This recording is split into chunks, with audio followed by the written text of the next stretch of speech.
Hey, everybody. Welcome to the Talks with Thompson podcast. I am here with Tamay Shannon, who is a social media consultant for W2S Marketing in Atlanta. Yes. Awesome. Thanks for being here. Thanks for having me. I'm excited. You know what? When folks are excited, those make for the best conversations.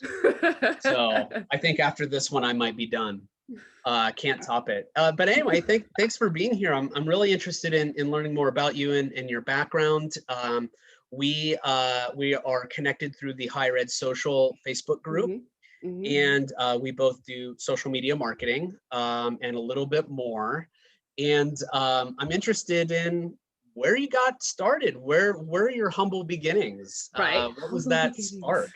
Right. Yeah, I used to walk uphill both ways in a snowstorm.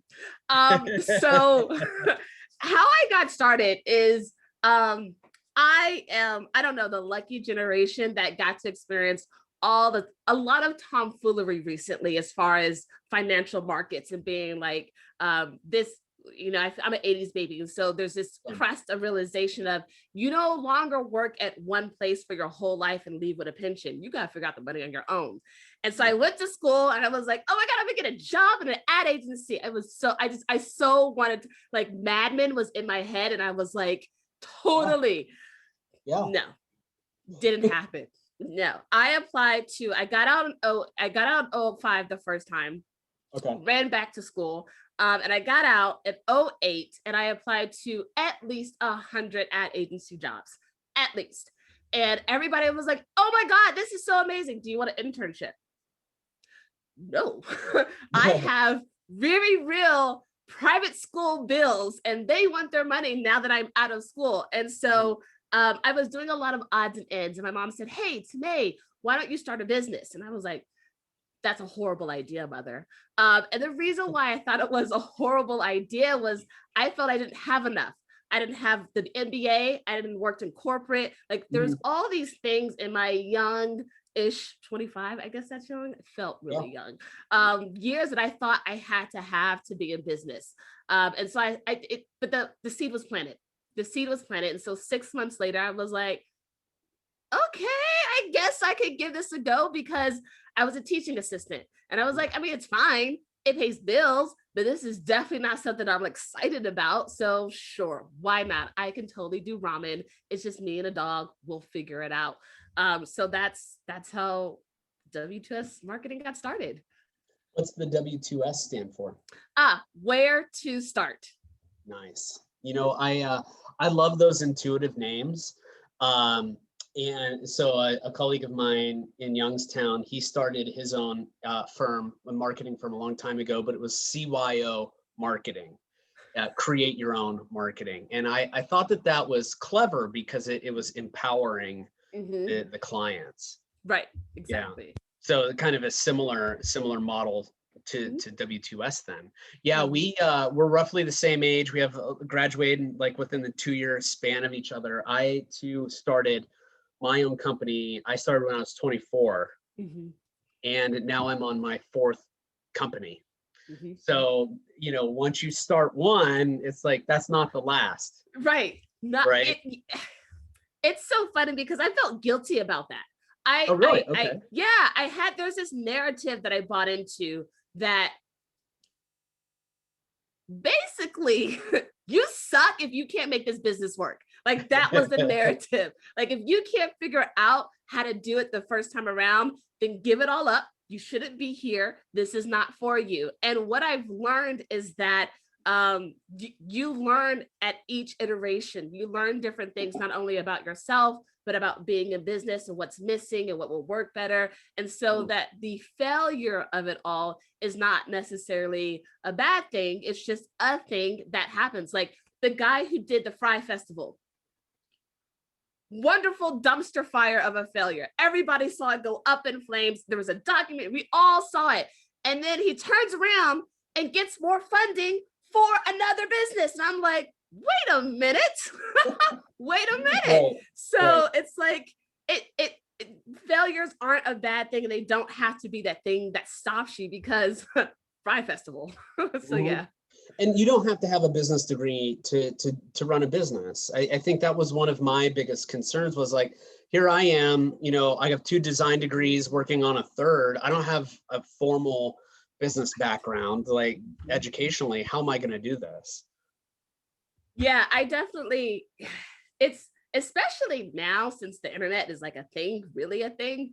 You just Google stuff and you can figure it out. But yeah, you, you don't that an MBA is like, and then what I learned is that an MBA is perfect and amazing for the structuring of like corporate understanding and Mhm. financials and all of that and blah blah blah blah blah blah, but it still doesn't teach you about how do you close deals, how do you sign people onto your business, how do you work Right. with a virtual assistant, or how do you lead, how do you be a good leader, how do you delegate work, and all of that. It doesn't teach you that stuff that Yeah. makes a business worth having, because you're like, oh, it's a Thursday and you know what, today is not the day to work, I'm not doing it today. And like, how do you actually structure your business so that you can actually do that? Maybe it doesn't teach you that. That's just more like learning on the job.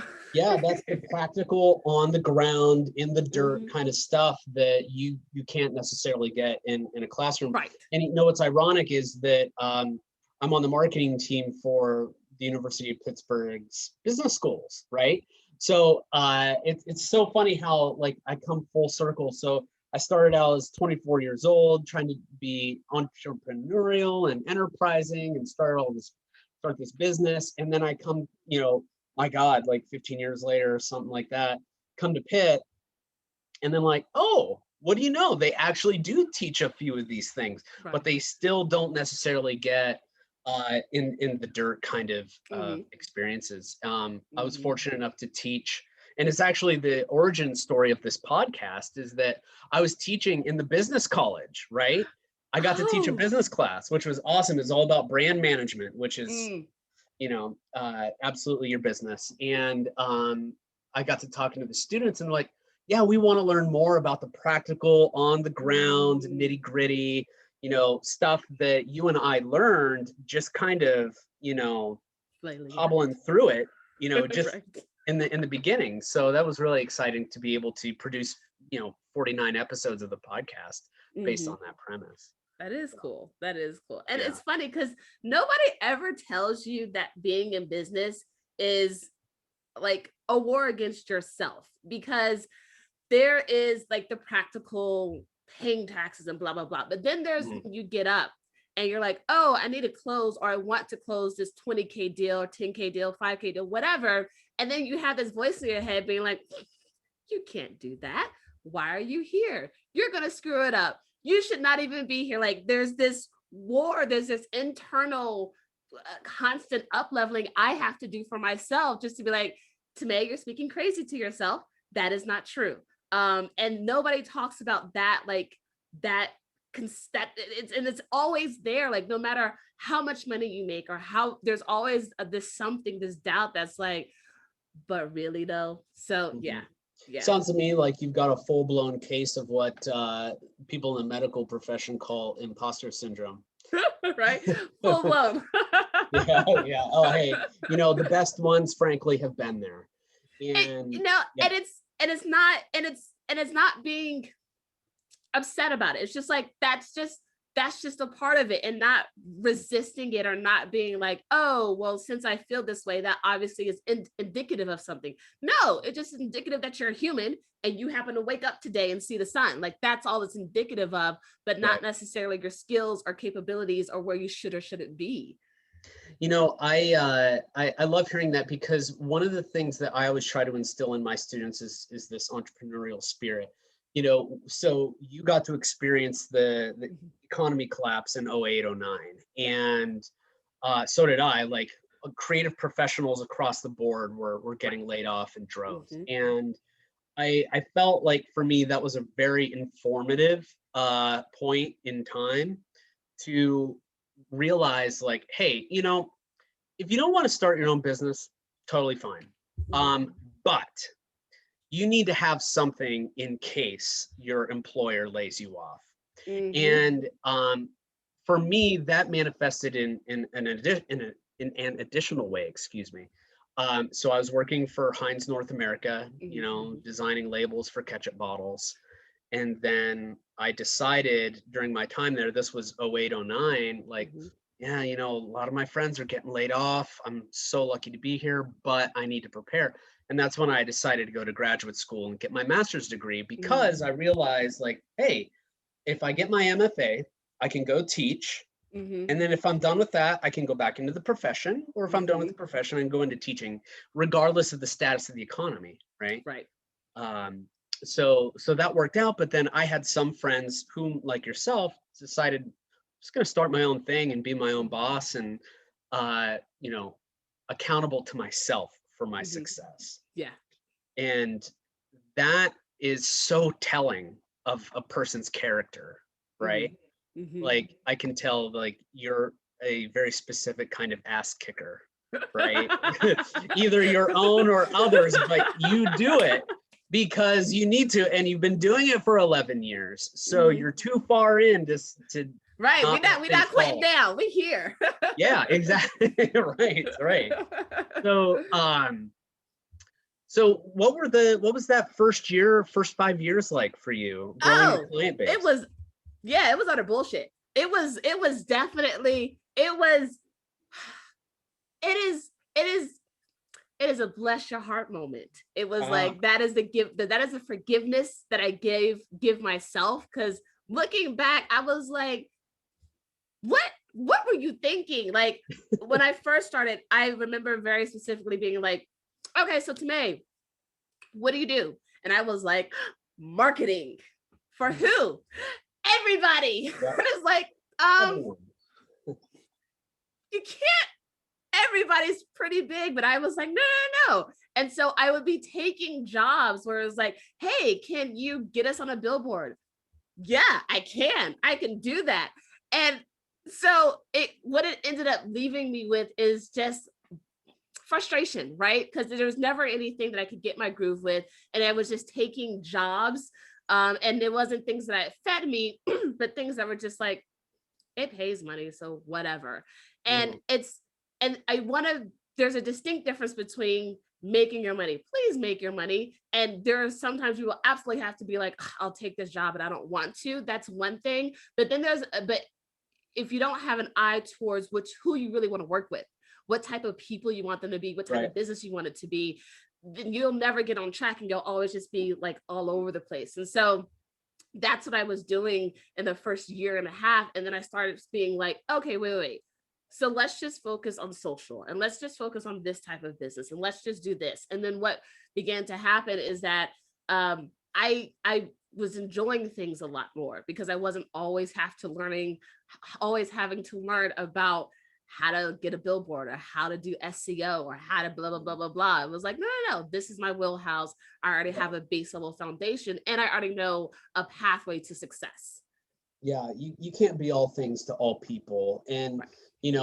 when my first business, it was a design agency, Mm-hmm. and we could do advertising, but generally we worked with small businesses, nonprofits. That was my wheelhouse. i Mm-hmm. i do have a soft spot in my heart for nonprofit clients, but they obviously don't pay as well. Mm-hmm. And Mm-hmm. fortunately, I was able to leverage the goodwill of that type of work into Right. more paying experiences. But I remember, like, I would take on some of the projects just for the money, and they were just the most soul draining things. Like, I took Yes. on, no joke, there is a franchise of car washes in Pittsburgh here, Okay. and I they hired me to do their social media, and it was the most boring, stupid thing I have ever done. Not the fact that it was social media, but Right. the fact that, like, it was an account. They were across platforms too, Facebook, Wow. Twitter primarily, Mm-hmm. and they weren't interesting. Anything that I proposed was shot down Right. because they're like ultra conservatives, which in some respects can be fine, Right. but they were ultra conservative with respect to their marketing and communications, because they themselves had no idea how to communicate to their end audience, Right. to their end Okay. user. See. So they were just like, they were coasting along on like reputation and just by the fact that they've been in communities for 50 years, you know. But yeah, I did it for the money, and at a certain point, it's just like money ain't worth Yeah, it. you're like, okay, I'm done. I'm so done. Yep. Yep. Hmm. So who's your niche? Who's your specialty? So I've recently reconfigured, re-chose. And so now I'm working with impact-driven brands that impact specifically marginalized BIPOC communities. So Okay, yes. awesome. Not only is that a great cause, but just a groundswell of potential. Hmm. That's exciting. How do you work with your clients? Like, do you have a particular process, or You, is it so proprietary and you can't no, share no, it? no, totally. No, so the reason why I react to that way is because I have a process, but I haven't articulated the process, right? So there's something that there's things that I always do. I'm very consistent. And so that's one of the things that I've been working on is articulating the process such that I can take a step back, or such that if something, if I'm out of pocket, I get sick, I want to go on vacation, whatever, that how I think about conceptualizing and moving people through this process is still followed. So Yeah. yeah, I totally have a process, and it includes things like people don't start businesses because they're solely about making money. Like that is so important. I want people to make money, but there's always some other thing they want to impact, whether it's a Right. community, whether they want to see something in the world. There's something missing, but they start a business for those two things. And so for me, when I'm working with people, I'm like, it's totes. Sorry, I don't know where totes came from. I Talking never say about totes. toast because No, I'm hungry. totes. Like totes cool. Like totes Oh, yeah, adores. okay, Like, toast. oh my God. I don't know where totes came from. Anyways, I got Yeah. sidetracked by myself. It's a social media. It's the lexicon. You know, it's the language. It's all right. But I think it's very important that, yes, you have business goals and those are considered, but also what are the personal goals? Like, is this a business that you want to be a legacy? Is this a business you're going to sell? Is this a business that you are like, actually, I just want to work 4 days a week or 3 days a week? Like, how are you conceptualizing this business in your life such that the goals and what we do on social support that? Because Yeah. if you're like, yo, I want to sell this to my kids, then it's going to have me think of things differently than if you're like, I am trying to get investors super interested. That's like, okay, great. We have different metrics to focus on to make sure your business looks good to investors. So, yeah. Good. So you're priming them up for these different possibilities. And you know what I love about that is that by virtue of running our companies the way that we did, this scrappy kind of way, like we're a bit more aware of those types of opportunities, especially for, newly minted entrepreneurs. Yep, 2000%. I love one of the aspects of my work that I love doing is actually talking about business systems and how you should formalize, or if you are seeking investors, how to court investors, but not just that, but like how to actually break down the ownership of your company and things like that. It's fascinating, It is. It really, really is. but I don't want to read about it in a book. Agreed. I tried to once and I was like, oh, this is really boring. So yeah. Yeah. I love reading and I love taking books out of the library, and a lot of my clients are libraries, as a matter of fact. No money there, but I can influence the centers of education, the pillars of the community, right? But yeah, I've had that all through the pandemic. I've told myself, like, I'm going to start doing a little bit more reading and across the board, ranging from comic books to fiction to nonfiction. I can't finish a book. Really? Yeah, so I just got this book, Storynomics, which is really popular. So I'm really invested in storytelling right now, and I have been for many years, but this is more of my way of like really trying to give myself a curriculum on it. And I can't. I get maybe a quarter of the way through a book, and I just kind of hit a brick wall. Really? Yeah, and it could be a lack of time or a lack of focus, but it's deeply frustrating. I think one of the problems I get is I read like the first quarter of the book and like, Mhm. oh, well, I don't know enough to get the full picture, but I've got a billion ideas off of Mhm. reading those first 100 pages. Right. So then I have to act on that, and then I end up picking the book up, and then I get late fees, and Right. yeah. So wait a minute. You do a lot of work with libraries. I'm surprised you don't know about oh my gosh, it's on my phone where you can rent books from the library through apps. Libby? Through it. Yes, but I Mhm. use the old version of it. That's my I love it because there's no late fees. They're like, oh, we're snatching the book back because it's due. I'm like, oh, okay, great. Yeah, I have Libby, and I actually bought a few books for my Kindle. So I've Mm, got physical books, I've got Kindle yeah, books, I've all got the Libby options. books. It's all over the place. It's unorganized. But the resonant theme tends to be about storytelling and content Mm, strategy. okay. Um, and you know, even people I follow on Twitter, if they come out with a book, like, you know, if it's priced well, I'll buy Yeah. it. So it's just kind of sitting there. Yeah. So I'll let you know what I learned a Okay. couple of All years from right. now Right. when I Exactly. I think a lot of people in the as we go through the pandemic have really tried to adjust to learning more things, like doing HubSpot Academy and Yoast Mhm. SEO and some of the Facebook and Twitter certifications and Yes. all of that. Have you Yeah. done any of that? So yes and no. I tried the Facebook certification and I was just so blindingly bored. Mhm. So I haven't gotten through it. And the only reason why I wanted to take it was just to say that I took it and to be like, I have a badge. But I didn't feel that there was any real value in it. And not to say that there's not, there probably is, just doesn't work for me, blah, blah, blah, and so forth. We're And then also, cynical. I'm just slightly upset at Facebook just in general anyway. So I don't even want to F with them like that.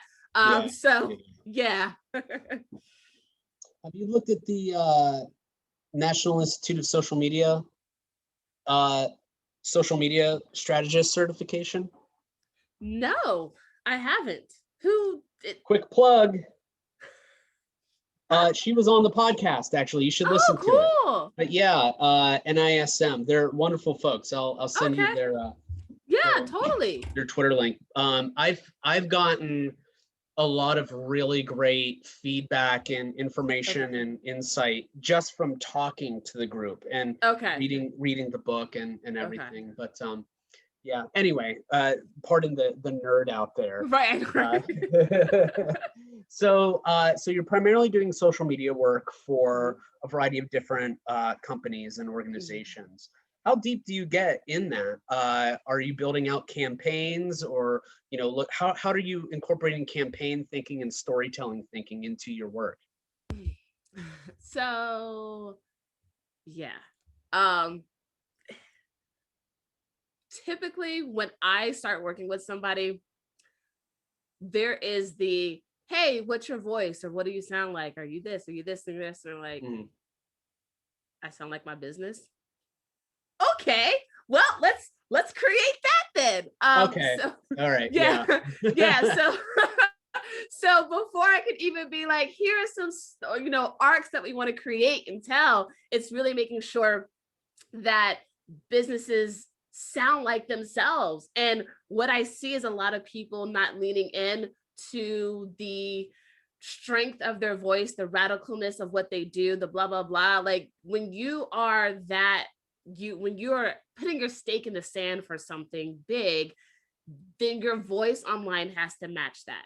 And I feel that a lot of people aren't matching that. They're just sort of Yeah. kind of like giving out, like there's this client I have and it's great, it's fun, but it's very much still like a here's way to be mentally healthy and here's how you have mind. I'm like, okay, let's be, because they're really targeting BIPOC and they're really talking about cultural competency from your therapist. And what does that look Mhm. like? And how do you bring it all together? And so I'm like, if that's what we're talking about, we need to be like really, really no, this is who we stand for. We talking about if you are non-binary, if you're indie, if you're this, if you're that, we got you. And I want them to reflect that. So Yeah. most of my clients, it's first just being like who they are and making sure that strength of voice and that why they started this is reflective. So yeah. Yeah, that's a great place to start. I mean, it stands to reason that a lot of the people that you might be working with started their companies similar to how you did. And, you can give them that one-on-one Mm-hmm. experience. Like, I was there. I know what you're going through. It's okay if you don't know your brand voice. It's okay if you don't even know Right. your brand, because your brand is you and you can't be objective about you. Right. And yeah, so you have to do a lot of education and priming to get Mm-hmm. them to a point where their brand voice is established and is actually successful for them on Mm-hmm. their Mm-hmm. on their communications platforms. And Mm-hmm. and that is no small feat, and that is certainly a feat that takes a lot of time. Right, right. It takes a little, but it's fun. It's cool because there's times where it's like, oh, that worked, and there's times like that fell flat. Mhm. But it's always just fun to see, because that's the reason why I pick social, is because I feel like it's an art and a science. Like, you have the pretty pictures, you have the visuals, but then there's also like that Google Analytics, the Facebook Insights. There's like, what does the data say? We posted this thing, we did this thing, we tried this campaign. What does the data say about the results that we got? Like, did people click? Did people watch? Did people care? And so being able to put those two together to measure success and measure successfulness and whatever is just, it's fun. Mhm. So what is the next, 15 years look, or the next 11? How about that? The Right. next 11 years look like for your company?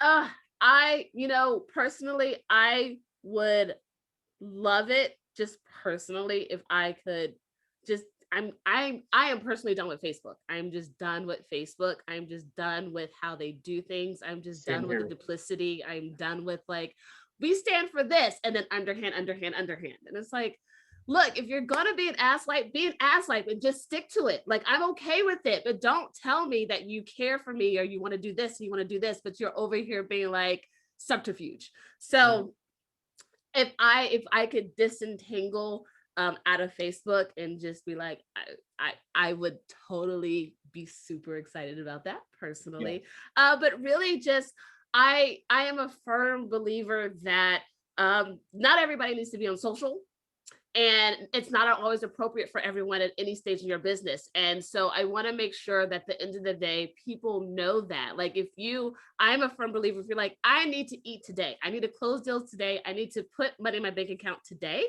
that if you don't have a Facebook, that you're not starting a Facebook, that you're making calls, that you're actually reaching out to people, that you're doing things like that, versus like, I want to set up a Facebook page and I'll put a post and then somebody will buy my product. It's like, no, that's not, no, go call the people who worked with you before, go call blah, blah, blah. So that's one thing I want to make sure at the end of the day, and everything is said and done, people know that. They know that for themselves, they know that for their business, and they know that, yeah.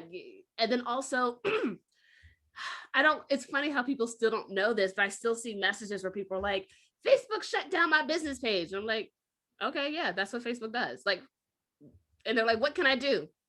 Nothing. It's Facebook. Or they're like, Yeah. Instagram shut me down. And like, okay, and and it's like, yes, social is great, but making sure that you have a way to talk to your audience off of social, whether that's a newsletter list or text messaging or something, because Facebook and Instagram and Twitter, they're all about their business. They're not about other people's business. They're about their business. And they're going to make Mhm. decisions that work for their business better. I saw I don't know if you had happened to see this, the recent testimony that Google, Facebook, and Twitter CEOs gave to I did Congress it. on whether basically the premise was, are these companies responsible for all the false information and Got it. everything out there? And Mm-hmm. Google said, we're not responsible.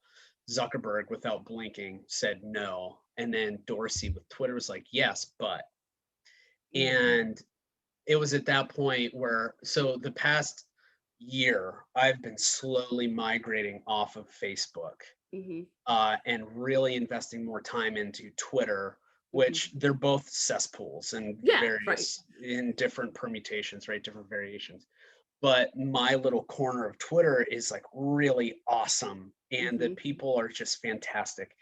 And then I log on Facebook and it's just like more of the same. I'm just Mm-hmm. tired of it. I don't care. oh, look, a picture that I posted got a like, what is it? Basically, my brain is saying, yeah, the we're done. I don't need the I don't need Right. the dopamine hit or whatever. Yeah. So, Mhm. but to your point, like it's what's I'm relatively done with Facebook. I use it for my job and to promote some stuff, but I mostly just do the ads and then I Yeah. disengage. I resent the fact that I have to have a personal account in Mm. order to use their commercial services. Yeah. I Well, really I mean, don't like that. that right there tells you what they're in business about, because they're in business to get personal data and information, those connection points to then further sell, monetize, whatever. But yeah, the fact that you have to have a personal to have a business on there is, it just indicates what's the most important thing to them. Yeah. So, well put. So I want to move on because we're getting towards the end of our time together. Because I feel like we could, you know what? I feel like we could host like a co-host a podcast or something Totally. together. Lots of thoughts and opinions. Yeah. So, for my students, I got marketing and design, students that I speak to and work with. What would be your recommendations on, just starting a business, or maybe offer some grounded practical advice on dealing with clients? Yeah, so there's a distinct difference between working with people to get a paycheck or an invoice paid, and working with people who don't want you to be who you are. This typically applies to non-traditional. So basically, if you are not a cis het white dude, typically this will apply to you. So when I first started business, I definitely was trying to go the corporate white route, and I was putting myself out there like that, and it is draining. And you end up working with people that you don't want to work with at all. So the first thing I would say is be yourself. Uh, yeah, because you will get rejected. You will.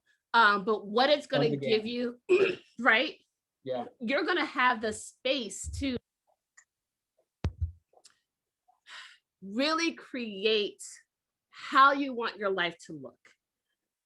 And I say this every year I get older, there's this little needle point that I love. And it's like, behold my field of fucks, see how it is barren. And that's, if you can get to that space quicker, you will be not a lot happier, but you will be able in control of what you want your life to look like, and what you want it to be and what you don't want it to be. And that there's no right way, right way. There's no right way.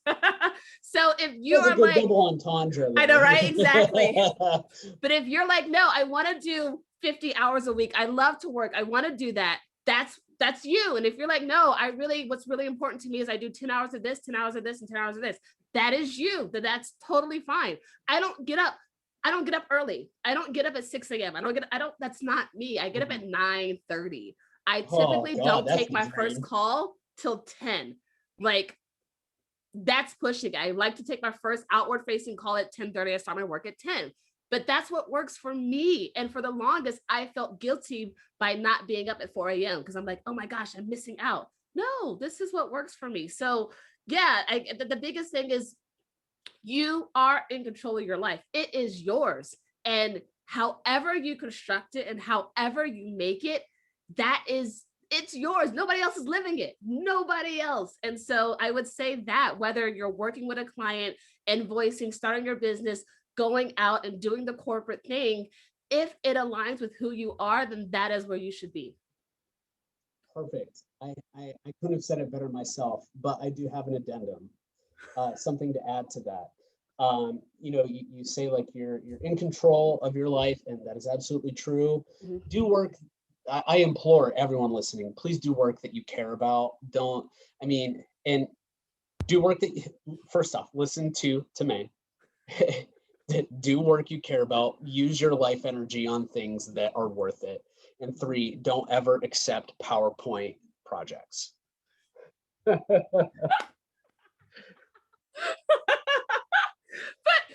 maybe, but maybe what is it? General Ford wants you to give, design this PowerPoint presentation. And All right. So caveat. You can design PowerPoint presentations. Don't design PowerPoint master templates. That's the difference. Do not design master templates because the distinction. It is a special kind of hell. Yeah, no. And it's amazing that we're still doing this, honestly. I didn't know people were still into PowerPoints like they were. I was like, oh, really? Okay. I taught for 7, and no, I've been teaching for 12 years, but the one university I was at for 7, I didn't use PowerPoint really once at all, ever. So like on the faculty side, like if you're using it as a teaching tool, it's appropriate, but like for presentations to other faculty and stuff like that, I don't know. But so I had this huge knowledge gap on PowerPoint, and then I took on a project where I was essentially designing like 500 slides in PowerPoint, and yeah. What? No. No. Yeah. Well, it's for a friend of mine, and Are they still a friend? Remains to be seen. I don't know if they're going to be friends with me. Let's put it that way. But yeah, that's production jobs like that can just be so draining. So that would be my recommendations. I'll leave that there. But this was great, Tamay. Thank you so much for your time. If folks want to learn more about you and your work, how can they find you? How can they connect? I am on the internet. I am on Clubhouse. If that is your thing now, who knows what it'll be in 6 months? We don't know. But I am currently on Clubhouse under Tamay, Tamay. But also like the more staid, old school ones, I am on Twitter and I am on Instagram. I forgot my name for a second. So on Instagram and Twitter, I am W2S Marketing, and I typically have my smiling face up there, so you should recognize it as me. Well, this is great. I hope to check in with you again, and best of luck with everything, and keep me posted as to what's going on. Totally. Awesome.